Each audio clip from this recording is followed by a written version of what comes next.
So around the beginning of July, I made a get ready with me video to driver's ed, and then near the end of that video, I made an analysis of how I felt and revealed that I would make this video on what to expect and like advice and tips for going to your driver's ed class for the very first time. I don't want to talk too much about that video because I want to stick to what I really want to talk about for this video, but if you guys want to check it out, check up at this little link thing up below so you can watch it. Anywho, hello guys, my name is Nicole and welcome to NicoleTopics, and today's topic is driving. For this video, I'm just gonna tell you guys 5 things on what to expect and just tips on what to be aware of and stuff like that. If you guys notice, I converted my poster to a dry erase board, so I was able to write topics down on what I'm gonna tell you guys throughout this video. If there's something I didn't mention but you guys who also have taken driver's ed want to share, comment that down below. Yeah, why don't we just get started, shall we? I'm gonna just be using this little arrow because, believe it or not, the poster or dry erase board is actually farther away from me than it might look on camera. So the first thing I want to talk about is the setting. Unless you guys watch my get ready with me video, you guys would probably know that the remaining hours before I attended my very first class, I was very nervous and didn't really know what to expect, you know? The question that was flowing in my head was, what's the environment like? And I'm gonna tell you guys that.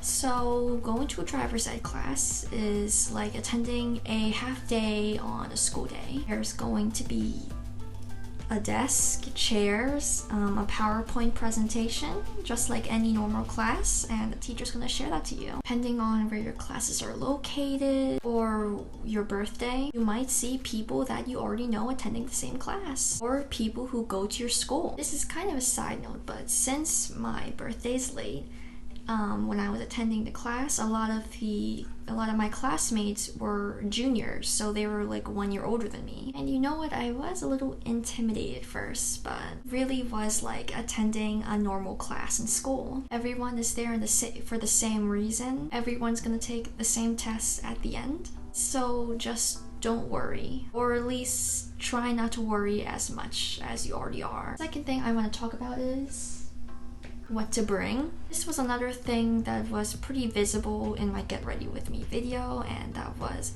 me being clueless on what to bring.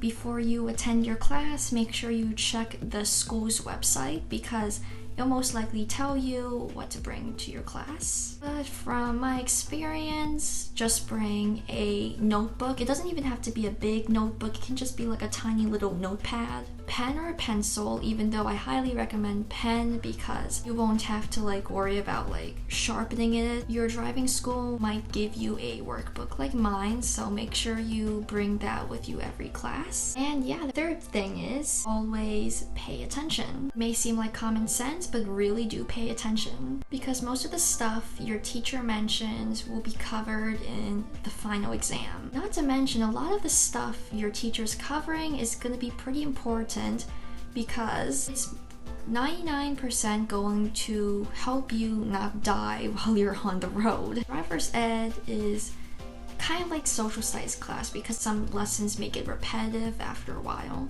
which would even put you guys and well, all of us in a better place because it will make it easier for us to memorize, and most of the stuff you learn is common sense anyways. And a lot of stuff that you may cover in that day of class could be on a quiz, and that leads us to the next thing I want to talk about in this video.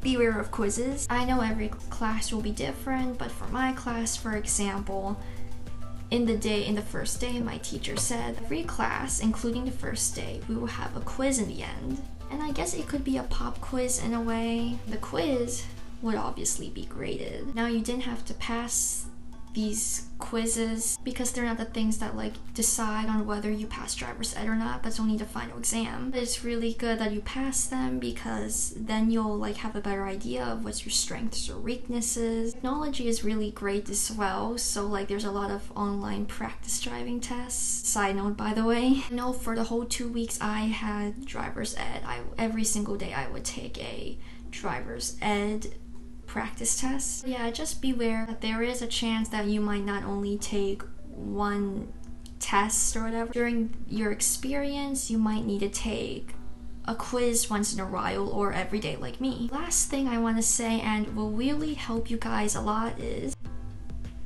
have a manual. The thing that I noticed in my class was that a lot of people, or actually most people, knew what's up. They already knew what the signs, they already knew what that road line meant and what it means. Before you even start taking lessons, I highly recommend you guys get a manual from your local motor vehicles and start looking through it, because the more prepared you can be, the better. And it really does help you guys, especially for that final test. I really wished I had a manual before I started this whole experience, because I felt like I would have like an easier time learning things instead of like cramming stuff. Well, not really cram, but be like less confused. Because here's like everyone else knowing like what this is and what that is, and then here I am like just learning it. And that's not really a bad thing, I guess. But I highly recommend you guys just get a manual and be prepared. I know someone who won't be able to take any driver's ed class until like next summer, but he already has a manual and he's already like studying from it. It's actually a good thing because then he'll easily pass the final exam and be ready for the next step. So yeah, being prepared is a really good thing. But yeah, that's all I got to share for you guys. If you have any questions, please comment that down below. If you like this video, please give it a thumbs up. And yeah, I had fun making this video. See you in the next time. Cheerio!